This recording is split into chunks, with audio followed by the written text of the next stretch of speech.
What is happening in Canada right now?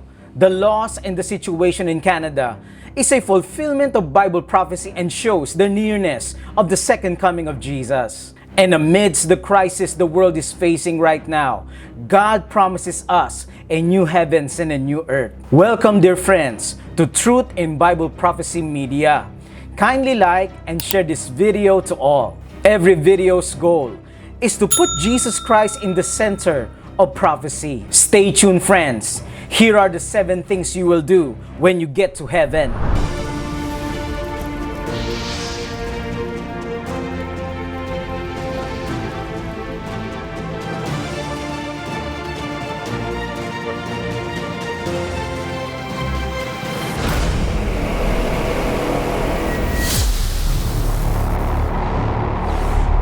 Number 1, the sea is no longer. The first thing John observes on the new earth is that the sea is no longer. You can read that in Revelation 21 verse 1.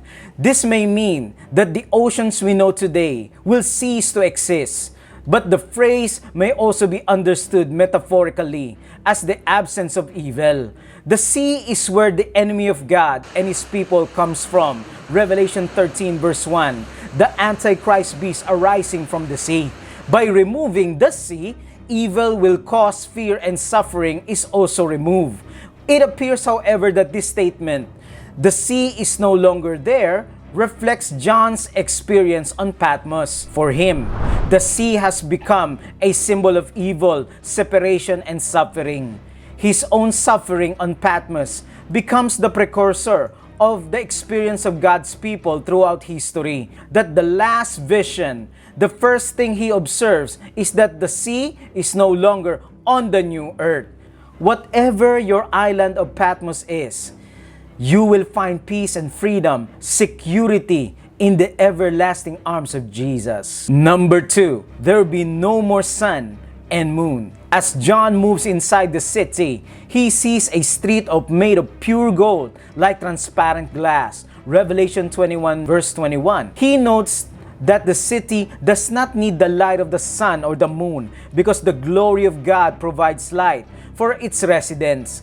Thus, there is no night in the city. Here is the fulfillment of another of Isaiah's prophecies regarding the glorified Zion. No longer you have the sun for light by day, no for brightness will the moon give you light, for you will have the Lord for an everlasting light. Isaiah 16:19-20.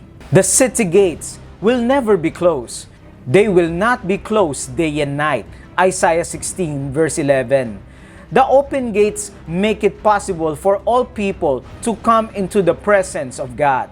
The only condition for entering the New Jerusalem is to have one's name written in the Lamb's Book of Life. Revelation 21 verse 27.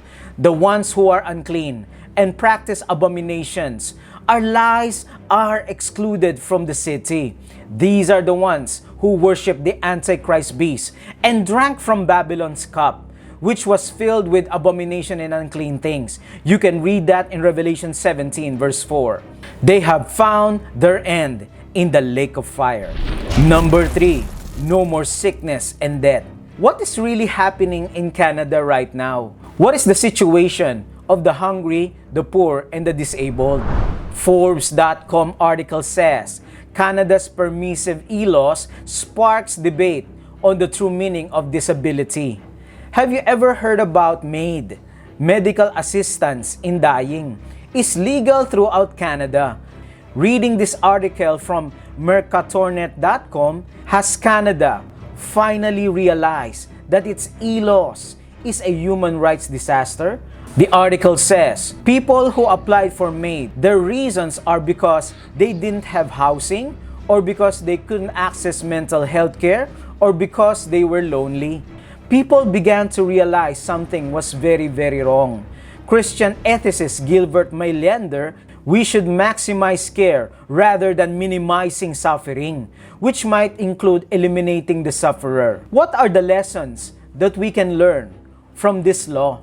The Bible teaches that suffering is not necessarily something that should be avoided at all costs. Why? Because the Bible says in Romans 5 verse 3, It teaches us to rejoice in our sufferings, knowing that suffering produces endurance. Similarly to what James wrote, "Count it all joy, my brothers, when you meet trials of various kinds, for you know that the testing of your faith produces steadfastness." Human beings are created in the image of God, imago Dei, the image of God. This alone gives us inherent dignity and a value of our lives. At some point, determining that our lives are not worth living fundamentally rejects this dignity. The value of human life, in all its forms, at all stages, is the central theme of the gospel, for it is the very purpose of Christ's birth, death, and resurrection. To fail to respect human life at any point mocks the very essence of Christ's mission to humanity.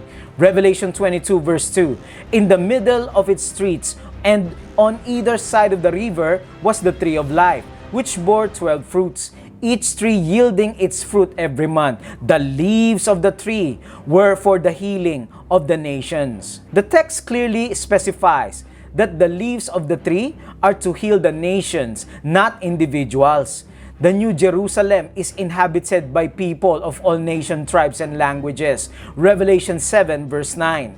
Prophet Zechariah prophesied many nations will join themselves to the Lord in that day and will become my people. Many nations constitutes the people of God. All the barriers that separated nations are removed. The curative leaves on the tree of life heal all the wounds caused by the barriers that have divided people and have torn them apart for ages. Number 4, sin will not arise the second time. I have received a question, what if in the new heavens and new earth, a new rebellion arise? Will there be a Lucifer the second rebellion? The Bible makes it clear in Nahum 1 verse 9, "He will make an utter end. Affliction shall not rise upon the second time." God assures that everyone that will enter heaven loves Jesus genuinely. It will be impossible for a second rebellion to arise. "For behold, I create a new heavens and new earth, and the former shall not be remembered, nor come into mind." After hellfire goes out, God will create a new heaven, a new earth, and restore it to His people with all the beauties and glories of Eden before sin entered. The horrors of sin and the past will be forgotten. The real tragedy of hell is in missing heaven. A person who fails to enter this magnificent kingdom has made the saddest choice of a lifetime. Number 5, no boredom, no stress, no deadlines, and sad endings. Psalm 16 verse 11, "You will show me the path of life. In your presence is fullness of joy. At your right hand are pleasures forevermore." We will not be bored. Imagine life without boredom. No more deadlines, no more stress or endings. Imagine a life full of learning and exploration and dominion and strength and life. We will never-endingly study the love of the cross, Jesus' sacrifice for eternity. Imagine work that's satisfying and meaningful and offered gladly for the benefit of others. That's it. Life on the new earth. Number 6, you will build houses and live in them. Isaiah 65 verse 21, "They will build houses and dwell in them. They will plant vineyards and eat their fruit. Deserts will be replaced with gardens. Every animal will be tamed. No creature, wolves, lions, bears, etc., will prey upon others, and little children will lead them." Isaiah 11, 6-9. Isaiah 65, verse 25. There will be no more curse. The curse of sin, as detailed in Genesis 3, 7-19, will be no more. There will be no more violence of any kind. This includes no more crime, storms, floods, earthquakes, tornadoes, even injuries. Nothing defiling will be found. Revelation 21 verse 27. There will be no drunkenness, taverns, alcoholic beverages, brothels, pornography, or any other impurity of any kind in the new kingdom. Praise be to God. Number 7. We will not hunger or thirst. We read in Revelation 7:16, "Never again will they hunger. Never again will they thirst. The sun will not beat upon them, nor any scorching heat, for the Lamb at the center of the throne. Our life here on earth, friend, is just temporary. It's just a rehearsal of the life to come. The best thing about heaven is not the golden streets and pearly gates. The best thing in heaven is spending eternity with Jesus Christ. We will never totally know the impact of our ministry until we get to heaven. Would you like to be a citizen of heaven one day? Kindly type in the comment section, I will spend eternity with Jesus. Hope you can like this video and share to a friend, and may we all continue to seek truth in Bible prophecy.